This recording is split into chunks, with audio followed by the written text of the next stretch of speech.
सातबाराच्या बातमीपत्रात आपलं पुन्हा स्वागत। पन्हाळा तालुक्यातील पोर्लेतर्फ ठाणे गावातील अनिकेत पाटील हा सामान्य शेतकरी कुटुंबातील मुलगा। अनिकेत सैन्य दलात भरती झालाय, त्यामुळे सारा गाव आनंदित झालाय। सैन्य दलातील भरतीपूर्व ट्रेनिंग पूर्ण झाल्यानंतर अनिकेतचं गावात आगमन झालं। सैन्य दलात भरती झाल्याबद्दल गावकऱ्यांनी अनिकेतचं जल्लोषात स्वागत केलं। डोळ्यात तेल घालून देशाच्या सीमेचं रक्षण करण्याचं काम भारतीय जवान मोठ्या हिमतीनं करतात।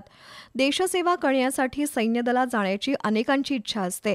पन्हाळा तालुक्यातील पोर्लेतर्फ ठाणे इथल्या अनिकेत भगवान पाटील या तरुणाची भारतीय सैन्य दलात नोकरी करण्याची इच्छा पूर्ण झाली आहे। बेळगाव इथल्या लष्करी ट्रेनिंग सेंटरमध्ये त्यानं 7 महिन्यांचं खडतर ट्रेनिंग पूर्ण केलंय। आता त्याची अरुणाचल प्रदेश इथं नियुक्ती झाली आहे। ट्रेनिंग पूर्ण करून अनिकेत पोर्ले या आपल्या मूळ गावी आलाय। सैन्य दलात भरती झालेल्या अनिकेतचं गावात जल्लोषी स्वागत करण्यात आलं।